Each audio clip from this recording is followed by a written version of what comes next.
Well, hello there once again, lovely internet people. It's Kit, back again, with yet another video, and today we're going to be talking about the June 2023 Nintendo Direct, 2 weeks late, because of course, as soon as I put out my last Let's Talk About video, this would get announced and then happen. So, I'm still working at summer camp, so you can expect a lot more of these videos to tide y'all over until I am done here in August, but while I'm here, let's just go ahead and get into things just to keep it short for y'all. I'm not going to be talking about everything just like how my last video went, just mostly stuff that I was interested in, stuff that really stood out to me. And there was a lot. This was a really good Direct overall, I think.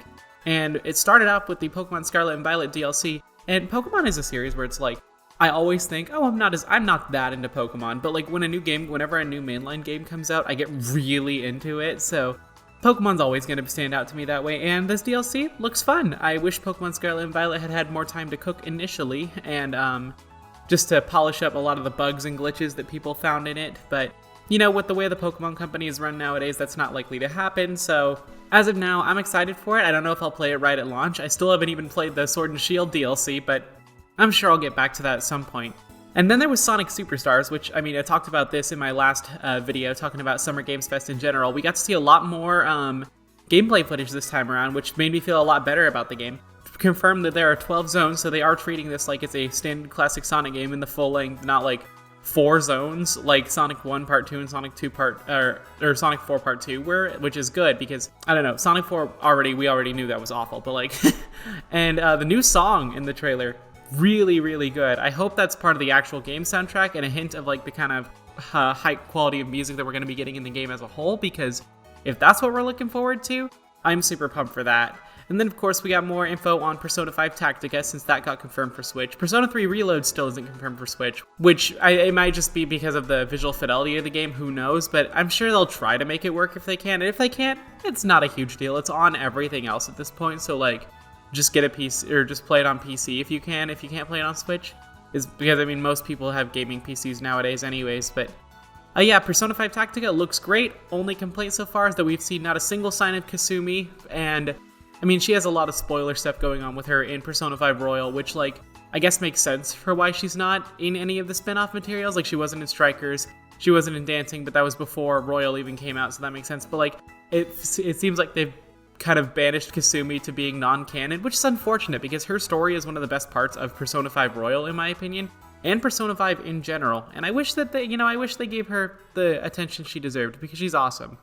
And then we got confirmation of the next Splatoon 3 Splatfest, which looks great. I'm always down for a Splatfest. You know my channel, of course it got big because I started making Splatoon content, and I will get back to that eventually. You have my word. It's just a matter of time and motivation. So, but yeah, I think looks great. Vanilla, strawberry, mint chocolate. Kind of weird they're not just doing regular chocolate, but like they already did like the chocolate themed Splatfest a few months back. So like I guess it makes sense why they wouldn't do it. I'm totally going mint chocolate for this. Like not just because I think it's gonna be the winning team, like because like I don't doubt it's gonna be more popular than both of the other ones, but I also just like mint chocolate a lot. So that's just my personal bias, and I tend to go with the team regardless of who I think is gonna win. I always go with the team that I prefer the most. So, and then we had Detective Pikachu Returns, which looks fun. I'd never played the first Detective Pikachu. I really liked the movie. The movie was great. But I heard kind of mixed things about the very first, or well, not very first, the only other Detective Pikachu game.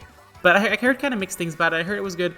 Only downside with this sequel that we're getting is it looks very much, the visuals do not look as high fidelity as they should, and I feel like it's another case of Pokemon Company trying to rush as many Pokemon games as they can out, regardless of what the actual developers, the time and resources the actual developers need, which kind of sucks considering, you know, Pokemon's the largest franchise in human history, and that just kind of sucks. I wish that they'd give it more time and care that it clearly needs, but it doesn't look like we're gonna get that anytime soon. It's cool that we're getting a Detective Pikachu sequel, that's fun. So I probably won't play it, but it looks fun. Something I will definitely play though is the Super Mario RPG remake, which was the biggest surprise out of that entire Direct. Like, the fact that Nintendo and Square Enix got together to make that again is kind of crazy to me. But yeah, they're full on remaking the original Super Mario RPG, and I think that is a fantastic idea. It's a classic. I mean, it's beloved by a lot of people. I've never played it, but I've been meaning to, and this will probably be the first way that I play it. And it looks awesome. It's actually kind of weird that it's like the Switch has been out for like, what, 6 years at this point? And this is kind of the first RPG, the first Mario RPG that's been on the Switch, unless you count like Paper Mario Origami King, but like I've never played it. I haven't played it, but I've heard it's kind of non-standard for a Mario RPG. And I mean, the Paper Mario series really hasn't been an RPG in the... Well, no, I guess Color Splash and Sticker Star were both RPGs, but like they're very non-standard compared to like stuff like the Mario and Luigi series, which, rest in peace, Alpha Dream. I think that was the studio that made them. I miss them. Hopefully they revive them, or hopefully Nintendo gets somebody to revive the Mario and Luigi series at some point, because that stuff was great. But then they showed like a brief teaser of a new Princess Peach game, which looks awesome. I can't wait to see what more of that before I decide whether it's for me or not. But it looks fun. The visuals look great. But speaking of visuals and not necessarily looking great, but being upgraded, is Luigi's Mansion Dark Moon is getting ported to the Switch, which I've never played any of the Luigi's Mansion games. I'm a big fan of the way they made Luigi's Mansion 3 look, and I definitely plan on playing it at some point. It's just a matter of time. But when they revealed that they were porting Dark Moon to the Switch, the visuals look like they're like, oh, with enhanced visuals, and it's like, the visuals very much still look like a 3DS game, which I guess is fine. Like, they are enhanced, but like, it's still 30 FPS. It's like, there's no way, you cannot tell me that you cannot get a 3DS game to run at 60 FPS on the Nintendo Switch. Like, I'm sorry, there's no way that, I think that's, hopefully that the footage they showed is just very early development, and they haven't really had a chance to really fine-tune the visuals yet, but fingers crossed about that. Then there's Batman Arkham Trilogy. I mean, that looks great. I'm a big fan of Insomniac's Spider-Man games, and I know that the Batman Arkham Trilogy inspired a lot of what they did in those games, so I'm excited for that to be on Switch. I think I got the whole trilogy for free for like Batman, some Batman 60th anniversary or something. Maybe it was probably an older anniversary, to be honest, but I have them on the Epic Games Store and I've never played them, so I should probably get around to that at some point. But then there was a long section on Pikmin 4, which I'm not the biggest Pikmin person. I've never played any of the Pikmin games. I'd like to at some point, but they're not like super high on my list. But yeah, Pikmin 4 looks fun. I didn't pay very much attention to that section, but it looks fun. I'm happy for all the Pikmin fans out there, because that feels like a series that deserves a lot more love than it actually gets. And then, but something that I am super pumped for is Penny's Big Breakaway, which is the new game from Evening Star Studios, which, if you don't know, was a studio founded by a bunch of the developers of Sonic Mania. I believe Christian Whitehead, Headcanon, and a bunch of those guys all went to work on Evening Star Studios, and this is the project they've been working on pretty much since Sonic Mania Plus released. So it's really cool to see them going on their own and doing something great. The game looks fantastic. I love the flow that like the yo-yo momentum has with the platforming. I'm excited to see more of this game. This will definitely be one I'm looking forward to in the future. And then there's the Mario Kart 8 Booster Course Pass with one new track that they revealed, a completely original track, which is awesome. Like I don't remember, it was like Squeaky Clean Circuit or something, and that looks fun. But the big thing there is that they're bringing in a few new characters. I believe it was Petey Piranha, Wiggler, and Kamek, which is awesome. I'm glad to see that they're adding more characters and actually actively thinking about that sort of thing. Me and all my Wiggler fans are rejoicing right now. But and then there was WarioWare Move It, which looks like a sequel or a spiritual successor to WarioWare Shake It on the Wii, which is awesome. Really glad we're getting more WarioWare. I didn't expect there to be a new WarioWare game this soon after WarioWare Get It Together came out, but that's awesome. I'm glad we're getting another WarioWare game. And the new Zelda amiibo look great. Super big fan of those. I'm just a bit confused as to why they didn't come out when Tears of the Kingdom came out, and why they're waiting till this holiday. Unless, of course, they have Tears of the Kingdom DLC planned that they didn't tell anybody about that's going to release around that time. I don't know. I mean, that's when the Champion amiibo came out, so could be something like that. I'm not expecting it. Tears of the Kingdom's already a massive game, so I would understand if they didn't do DLC. But I'd also like to see what they come up with for more DLC for that game.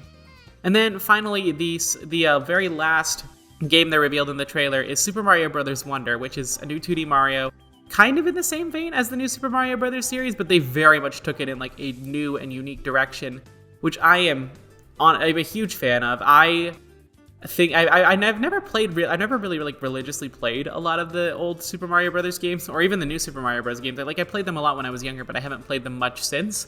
And I think but like this one looks like the visuals look incredible. They put a lot of work into the animations and making everything look unique. Daisy's playable now, which is awesome. I love Daisy. I'm glad she's getting more attention.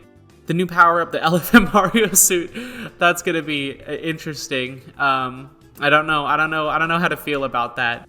But yeah, honestly, it looks fantastic. Looks like they clearly put a lot of work into this game, and I'm excited to see how it turns out when it releases. The same day as Spider-Man 2, which is that's going to be a day. My poor wallet this fall is going to be suffering because like a bunch of the games, not only in this Direct, but just in general, are coming out in the October-November period. Like, so Sonic Superstars is coming out this fall. We don't know when.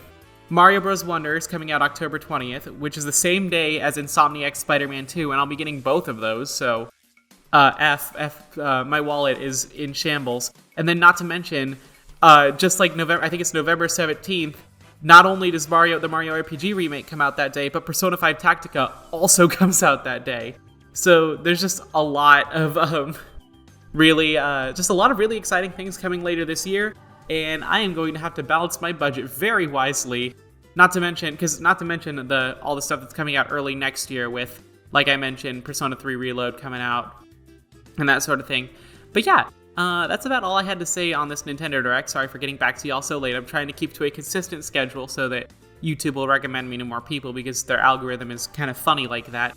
But thank you all so much for the support on the Freedom Planet 2 video, the continued support. I've seen a lot of positive feedback. That's been consistently getting a lot of views in the last few weeks. And I'm very happy to see that the creators themselves of the game, Galaxy Trail, some of the devs, including the director, checked out my review, and I'm very glad that my praise was able to reach y'all's ears. You are the best. And y'all have a great rest of your day, and I'll see you in a couple weeks with probably something else. Bye-bye.